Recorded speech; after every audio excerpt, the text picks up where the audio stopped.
In Part 1, Grace survived by not feeling. In Part 2, she learned to care.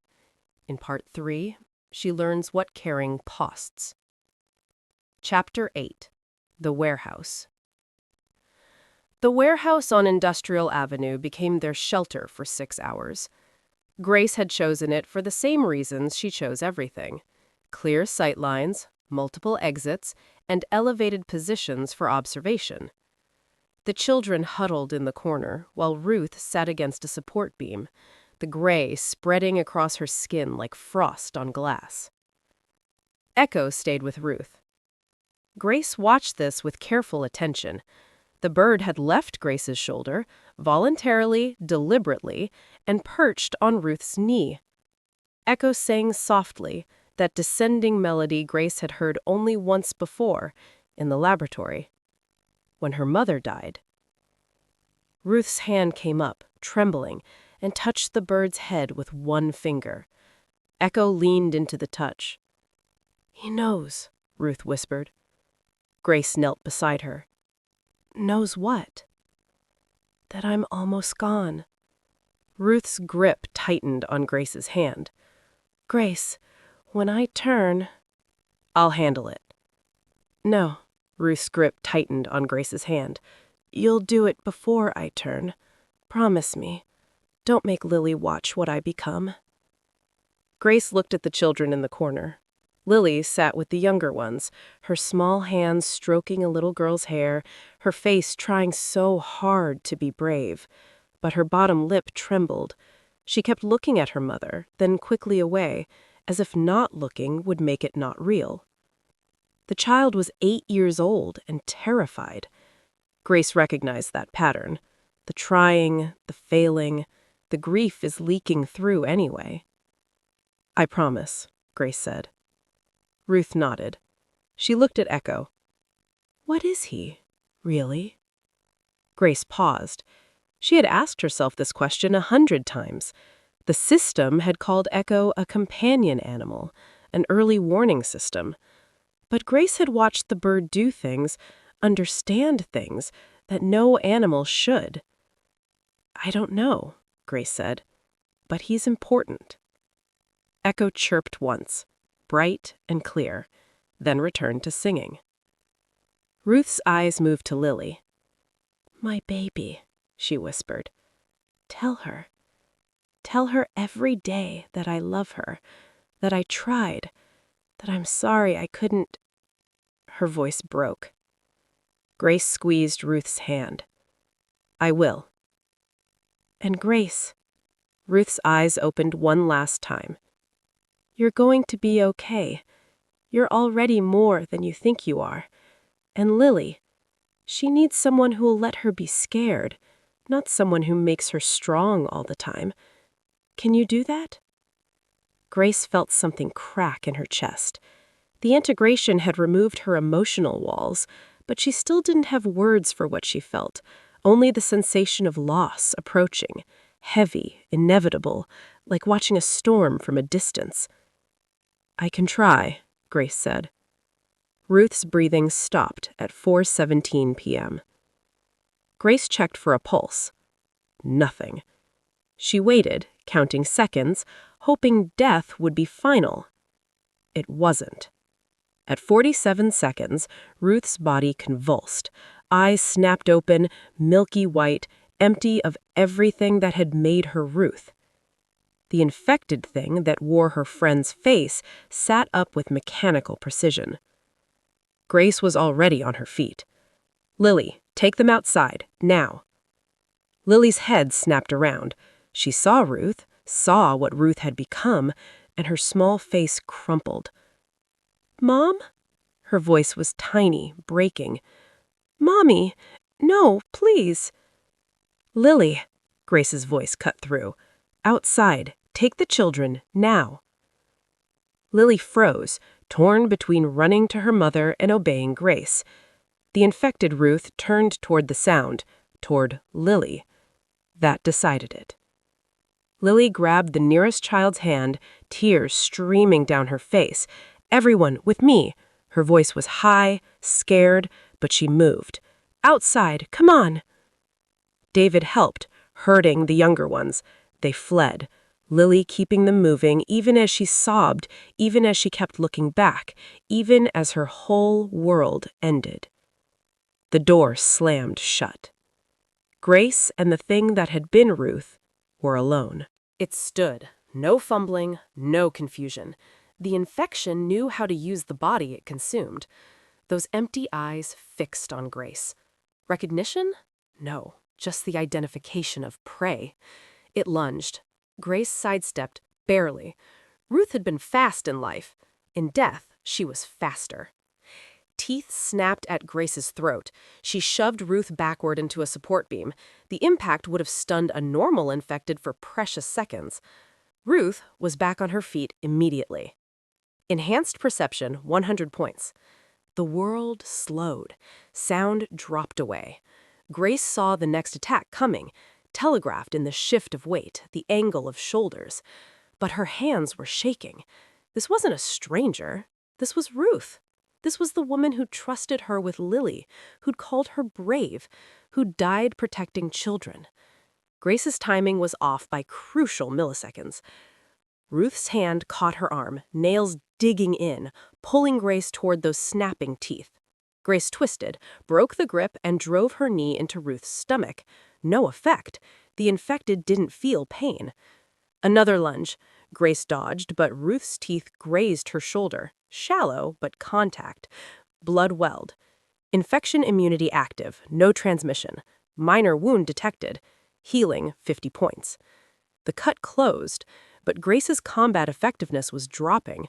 She couldn't think of this thing as Ruth and survive, but she couldn't think of it as just an infection either. Ruth came again, relentless, mechanical. Grace saw the opening, beneath the lunge, a clear path to the kill zone. Her hand found the knife. She drove it up through Ruth's jaw into the brain. The body went rigid, fell, lay still.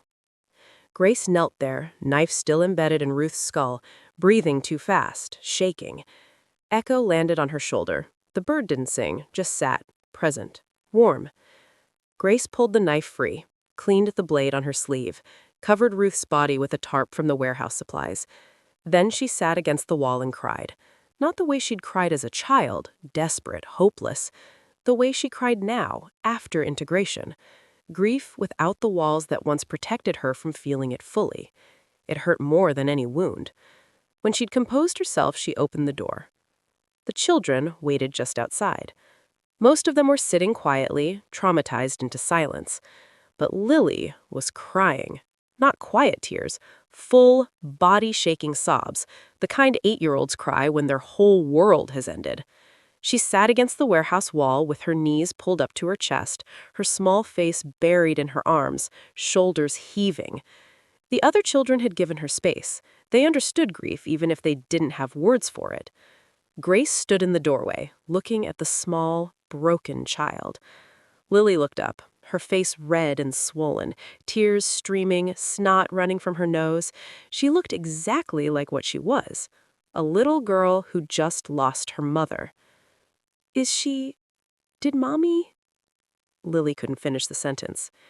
Grace knelt in front of her. Yes. Lily's face crumpled again, fresh sobs tore out of her, ugly, gasping, the kind of crying that has no dignity and doesn't care. I want my mom, Lily wailed. I want her back. It's not fair. It's not fair. She hit the ground with her small fists, over and over, like she could hurt the world that had hurt her. Grace didn't know what to do. Comfort wasn't something she'd ever learned, but she remembered what Ruth had said. She needs someone who will let her be scared. So Grace sat beside Lily, not touching, not shushing, just there. Lily cried for a long time. Eventually, her sobs quieted to hiccuping gasps, her small hands unclenched. She looked at Grace with those huge, red-rimmed eyes. Did it hurt? Lily's voice was so small. No, Grace lied, because some truths didn't help. It was fast. Did she ask about me? Yes, this was the truth. She told me to tell you she loves you, every day, that she tried her best, That she's sorry. Lily's bottom lip trembled. I know she tried. She was the best mom. She was... Her voice broke again. More tears came, but quieter now. The kind of crying that's accepting instead of fighting. Grace reached out, awkward, uncertain, and put her hand on Lily's small shoulder. Lily lunged forward and hugged Grace, hard, desperate. Her small arms wrapped around Grace's waist, her face buried against Grace's chest, and she sobbed like her heart was breaking. Because it was. Grace's arms came up slowly, hesitant, then closed around the small, shaking child. She held Lily while she cried, while she said "Mommy" over and over like a prayer, while she asked questions that had no good answers. Why her? Why my mom? What am I supposed to do now? Grace didn't have answers. She just held on. Echo flew down from Grace's shoulder and landed on Lily's head, gentle, barely any weight. The bird made soft, comforting sounds. Lily's crying slowly quieted. She pulled back slightly, looking up at Grace with swollen eyes. What happens to me now? She whispered. Grace looked at the small, broken, terrified child. You stay with me, Grace said. If you want. You won't leave me? Grace thought about every adult who'd made that promise and broken it, every lie she'd been told, every abandonment. She knelt to Lily's level and looked her in the eyes. I won't leave you, Grace said. I promise, and I keep my promises. Lily studied her face, looking for lies, the way children who've been hurt learn to look. Found none. Okay, Lily whispered. Then, smaller, Can I see her? One more time? Grace hesitated. Ruth's body was covered, the wound is hidden, but still. Are you sure? Lily nodded, tears streaming again. Grace stood and led her inside. Lily approached the tarp slowly. Grace pulled it back, just enough to show Ruth's face, peaceful now, cleaned. Lily knelt beside her mother.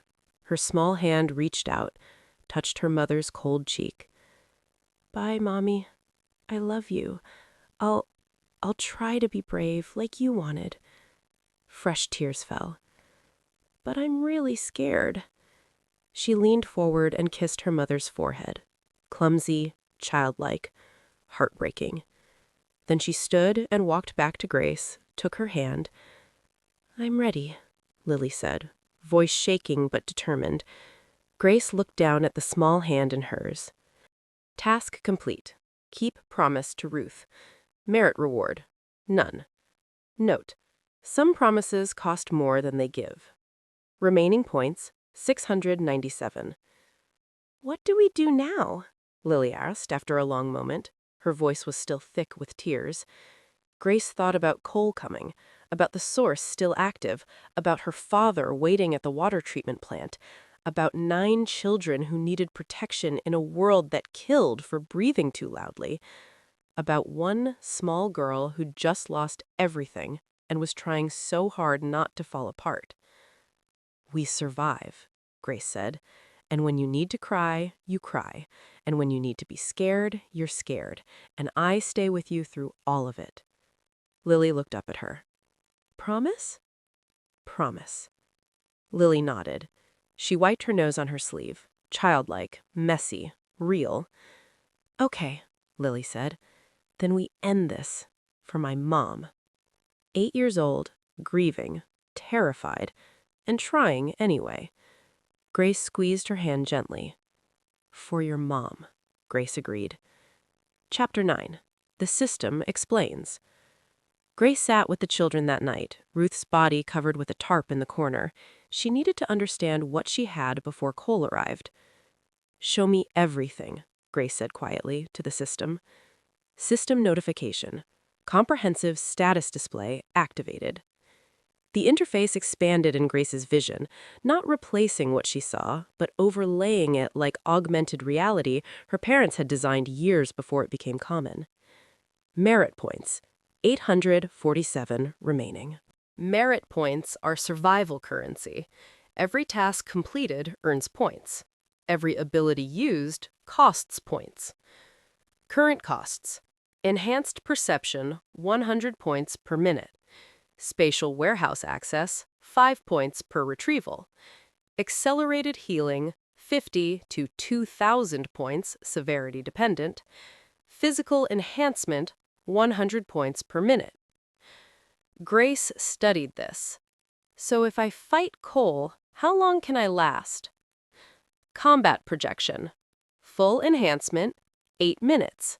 Moderate enhancement, 20 minutes. Critical healing reserve, 1 wound plus 5 minutes combat. Warning, below 100 points risks system shutdown. What happens at shutdown? Shutdown equals abilities cease. Immunity remains, genetic modification, permanent. Perception remains reduced, neural pathways established. Your mother depleted her balance, saving your father. 0 points equals system assumes control. She became apex infected because it shows let her die or transform her to survive without points. Grace understood. Her mother hadn't failed. She'd sacrificed every point she had, and the system had made the only choice it could. And my father? David Maddox received emergency infusion from Dr. Cross. Enough points to maintain core identity, not enough for full cognition. System gave him one directive: protect source until Grace arrives. Echo chirped softly. New text appeared. Observer unit. Echo. Symbiotic AI anchor. Function, emotional stabilization. Without Echo, system use erodes empathy. With Echo, you remain human. Grace looked at Echo. You're keeping me from becoming what my mother became. Echo chirped. Understanding. Lily approached quietly. Grace, what are you looking at? Grace realized she'd been staring at displays only she could see. Planning, Grace said. Cole is coming. I need to know exactly what I can do. Show me Cole's strategy, she said to the system. Cole's resources: 12 armed personnel, tactical knowledge, transfer protocol syringe. Objective: kill you, inject serum within 30 seconds, acquire system. Approach: overwhelming force, ranged weapons, hostage leverage. Counter strategy: evacuate children, removes leverage. Fortify choke point negates numbers. Spatial warehouse for equipment advantage. Target Marcus first disrupts command. Probability of survival: direct confrontation, 23%. Defensive position, children evacuated, 67%. Tactical withdrawal, 89%. Grace looked at the 9 sleeping children, at Lily, watching her with those careful eyes. I won't run, Grace said. If I run, Cole hunts forever. These kids need the infection to end. Estimated cost: 600 to 750 points. Remaining for water treatment, 97 to 247 points. Insufficient for both operations. Grace felt the mathematics close around her. She couldn't fight Cole in full strength and destroy the source. What if I disable him instead of killing? Disabling versus lethal saves about 200 points. Revised balance, 297 to 447 points. Sufficient for source destruction. Grace made her decision. I'll break him, then finish what my parents started. Echo sang softly. Approval. New task. Keep promise to Lily. Merit reward? None. Note: some tasks matter regardless of points. Grace smiled slightly. Her parents had built something that understood promises mattered even without rewards. Chapter 10. Cole's Gambit. They came at dusk. Grace heard them before she saw them. Multiple heartbeats, organized in formation, moving with tactical precision. The children were already gone. Grace had evacuated them 90 minutes earlier, with supplies and strict instructions to Lily. If I don't come back by dawn, take them south. Lily hugged her. You'll come back. I will, Grace had promised. Now she stood alone in the warehouse with Echo and 847 merit points to spend. The doors exploded inward.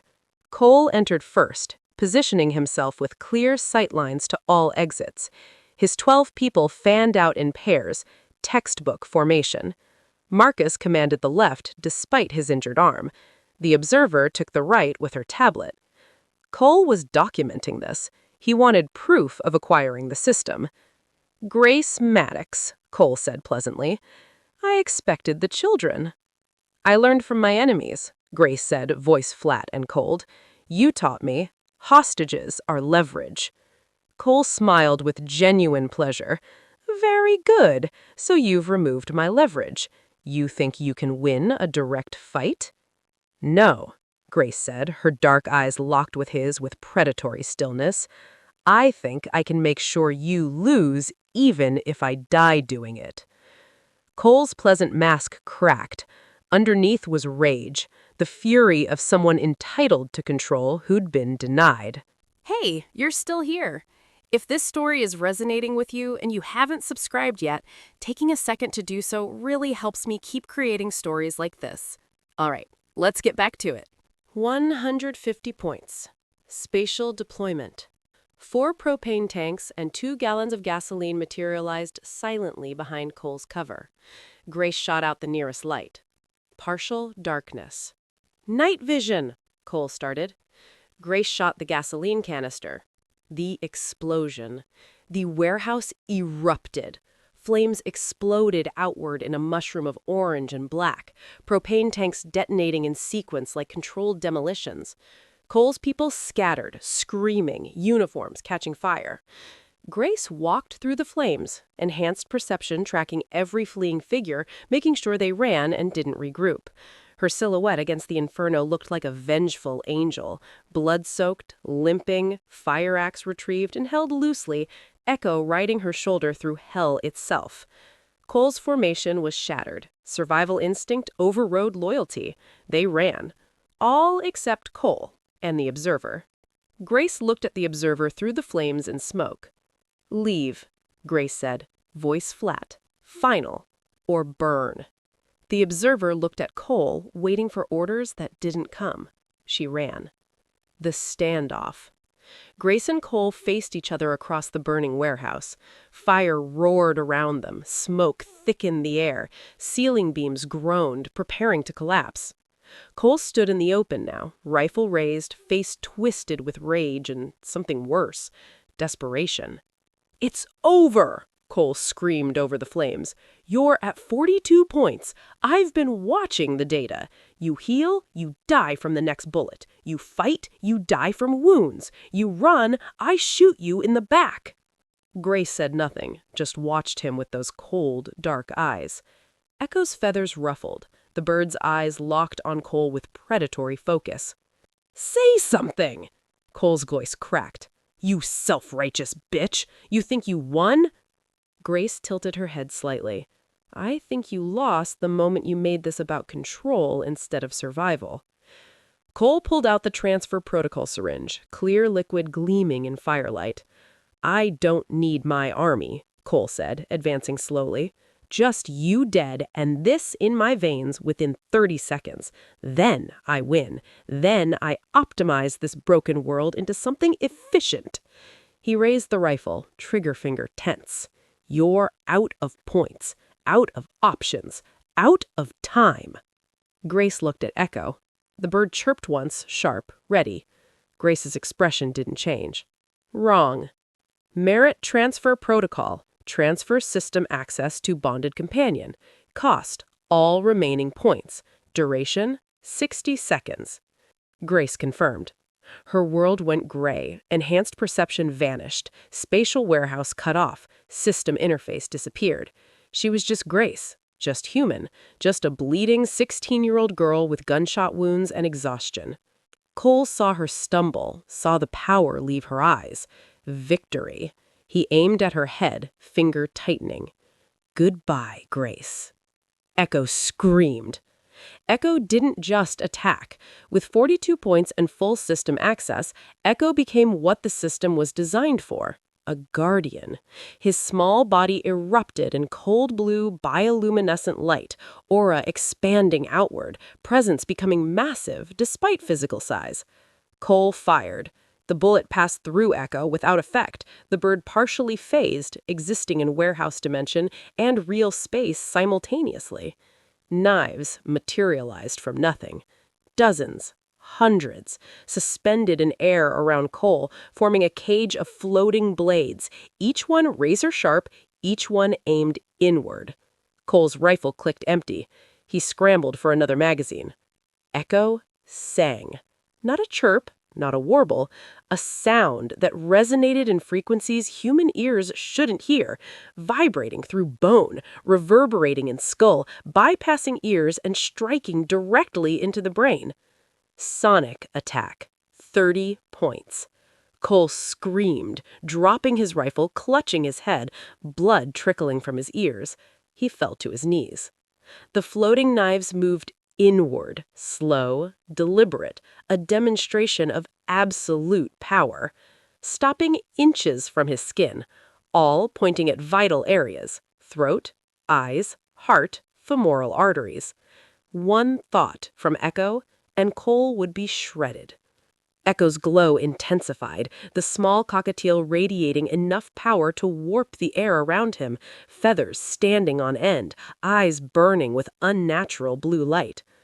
But he didn't kill. He waited. 12 points restored, emergency reserve. Grace's choice. Grace pushed herself upright, slow, painful, every movement agony. She limped toward where Cole knelt, surrounded by suspended death. Her face was stone. No tears, no grief, no satisfaction. Just cold, calculated judgment. She reached into the floating cage of knives and pulled one free, held it to Cole's throat. Cole looked up at her, pleasant mask completely gone, just a broken man who'd bet everything on power and lost. "You should kill me," Cole whispered, voice hoarse from screaming. "I'll come back. I'll hunt you. I'll—" "No," Grace said. Her voice was ice. "You won't." She pressed the blade against his skin, not cutting, just pressure, enough to draw a single drop of blood. In 72 hours, the infection ends. The system ends. No more points, no more abilities, no more power to chase. She leaned closer, her beautiful, blood-streaked face inches from his. "You're not a predator, Cole. You're a middle manager who found a crisis to exploit. Without the apocalypse, you're nothing." She stepped back, lowering the knife. "So, here's your choice. Leave. Take your people. Go far away. Live in a world that won't support parasites anymore." Grace's dark eyes bored into him. "Or stay, and when the system shuts down, I'll find you, and I won't need superpowers to end you. Just this." She held up the knife. Cole stared at her, seeing something in her eyes that made him believe every word. Not rage, not mercy, absolute certainty. He stood slowly, the floating knives tracked his movement. He picked up his rifle, started toward the exit. At the threshold, he stopped. "Those 4 children," he said, without turning around, "still locked in the nail salon. I was going to—" He trailed off. "They're still there." The closest thing to humanity Cole had shown. Grace nodded once. "I'll get them." Cole walked into the night. The floating knives dissolved. Echo's glow faded, the bird shrinking back to normal size, exhausted, feathers ruffled. He flew to Grace's shoulder and settled there, trembling. Aftermath. Cole engagement complete. Cost, 835 points. Remaining, 12 points. Critical. Grace collapsed against the warehouse wall, sliding down until she sat on blood-stained concrete. Echo hopped down to her lap, panting. Fire still burned around them. The ceiling groaned. They had minutes before structural collapse. Grace looked at Echo, the small, exhausted bird who'd just terrified an armed tactical team into retreat. "We did it," Grace said. Her voice was flat, emotionless. Echo chirped weakly. Grace reached up with a shaking hand and scratched the bird's head.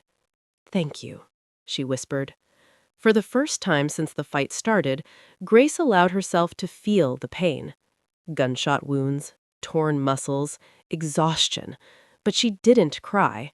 She'd cried over Ruth, over her mother, over losses that mattered. Cole didn't deserve tears. He deserved exactly what she'd given him: defeat, humiliation, and the knowledge that a 16-year-old girl with a cockatiel had destroyed everything he'd built. Grace forced herself to stand. "Come on, Echo. 4 children are waiting." The bird flew to her shoulder. They walked out of the burning warehouse together, silhouettes against flames, survivors of another impossible fight. Behind them, the warehouse collapsed in a roar of fire and steel. Grace didn't look back. 12 points remaining. Critical. Insufficient for source destruction. Alternative: Mercy General. Dr. Cross maintains emergency reserve. Grace stopped in the street outside. "One more detour," she said to Echo. "Then we finish what my parents started." Weak chirp. Agreement. Always agree. Grace walked into the night, blood-soaked, exhausted, unbroken. A girl who'd learned that sometimes mercy looks like violence, and sometimes justice looks like letting your enemy live with what they've lost. Chapter 11. The 4 Who Stayed.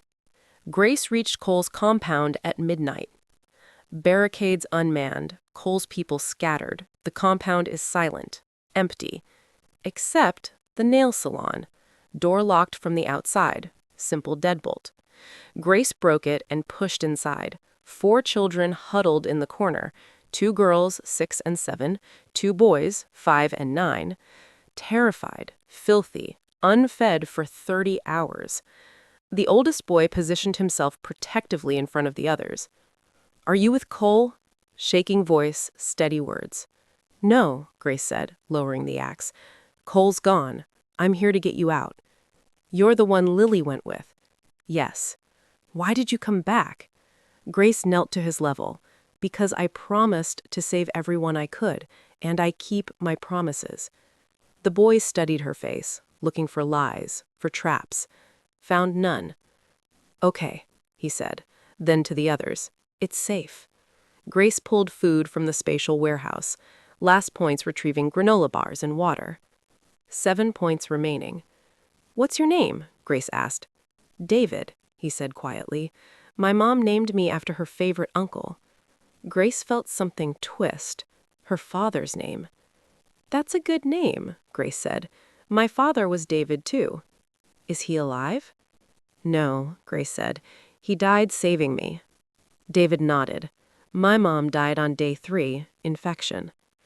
They sat in silence, 2 people who understood loss. "Why didn't we leave the first time?" David asked. "Why didn't you?" "Because Cole said you were lying, that you'd take us somewhere worse. I believed him." David looked at the other 3. "But then he locked us in, and I knew. You were telling the truth." "People like Cole are good at making lies sound real," Grace said. "I know," David said. "I had a foster dad like that before." Grace understood completely. "Me too." They looked at each other, 2 children shaped by the same systems, recognizing their reflection. "Come on," Grace said. "Lily will be glad to see you." Chapter 12. Mercy General Redux. Grace reached Mercy General at 3 a.m. with 13 children. The 9 she'd saved waited with Lily, keeping watch. When David and the others arrived, there was crying, hugging, and relief. Lily organized sleeping spaces, divided food, and took charge. Grace watched. 13 lives protected. 13 reasons to finish this. I have to go into the hospital alone, Grace told Lily. I'll be back before dawn. Lily nodded, 8 years old, understanding that some promises require trust. We'll be here, Lily said. Grace descended into sub-level 3. Dr. Cross looked up, unsurprised. You came back. I need the emergency reserve. I don't have enough points. Dr. Cross walked to a medical refrigerator and pulled out a metal case. 6 syringes filled with translucent liquid, glowing faintly blue. Concentrated pathogen material, Dr. Cross said. Purified merit essence. 350 points each. But there's a cost. What cost? This merit isn't earned, it's harvested, power derived from the infection itself. Dr. Cross set the case down. Your parents would never use this. They believed merit should only come from achievement. This is a shortcut, a compromise. Grace looked at the syringes. If I don't use them, the infection continues. More people die. Yes. If I do, I have the power to end it, but I'm using the thing that killed my parents. Yes. Grace thought about purity, moral absolutes, parents who became monsters trying to stay pure. She thought about 13 children sleeping nearby. She took the case. My parents made their choices, Grace said. I make mine, and I choose end the infection, whatever it costs. Dr. Cross smiled slightly. You're more pragmatic than they were. That's good. Grace injected all 6 syringes. Merit balance, 2,107 points. She looked at Dr. Cross. Thank you. Thank your parents. They made me promise to keep the reserve, just in case their daughter needed it to survive. Grace felt tears. They thought of everything. Not everything, Dr. Cross said. They didn't think you'd be this brave. That part you did yourself. Chapter 13. The Source. Grace reached the water treatment plant at 4 a.m. Echo rode her shoulder, recovered and alert. The facility loomed. The source pulsed below. Grace could feel it through something deeper than perception. The pathogen in her blood recognized its origin. Her father was down there, waiting. Grace descended.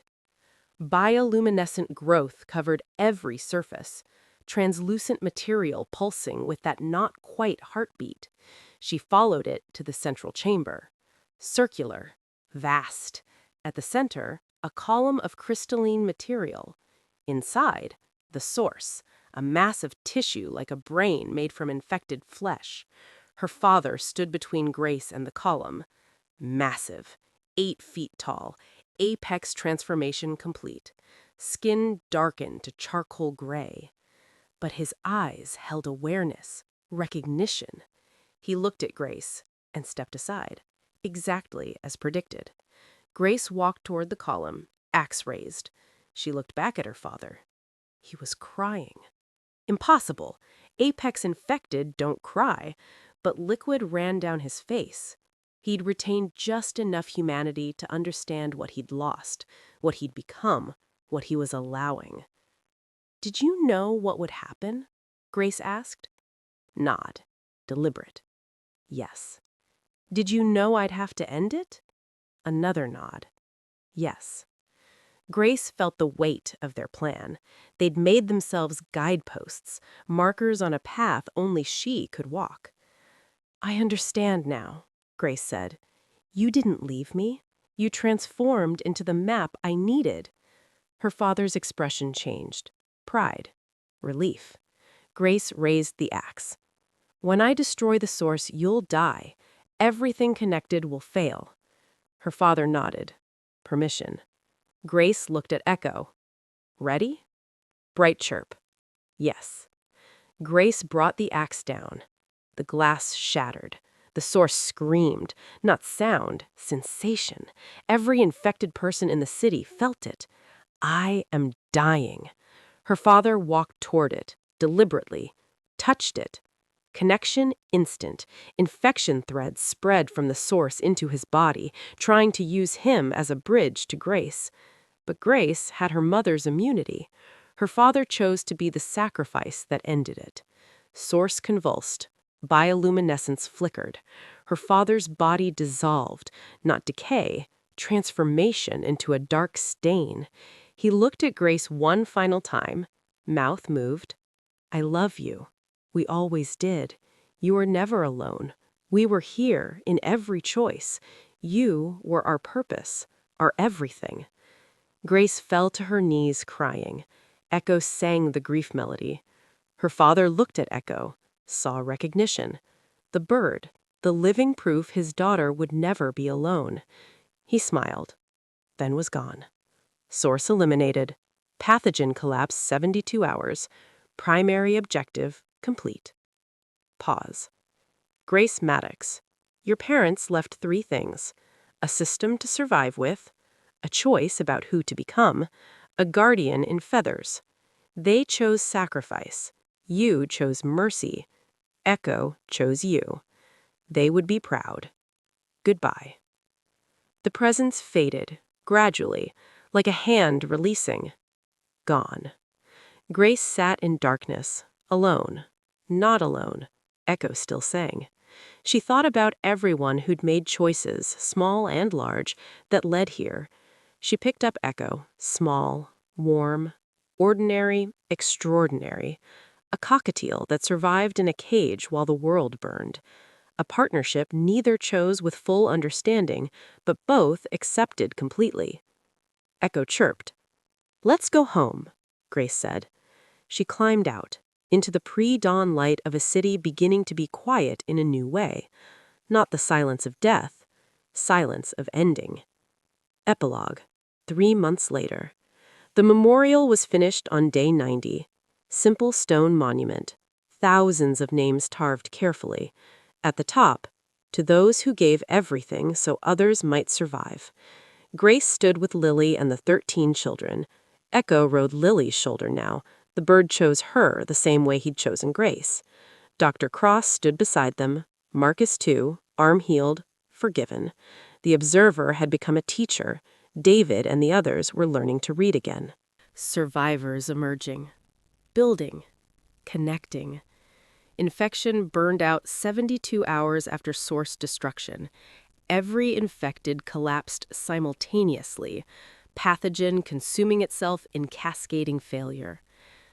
Your parents' names are at the top, Dr. Cross said quietly. Grace looked. Sarah Maddox. David Maddox. Ruth Castellano. Thousands more. They saved me, Grace said. You saved yourself, Dr. Cross replied. They gave you tools. You chose how to use them. What happens now? Lily asked. Grace looked at the rebuilding city.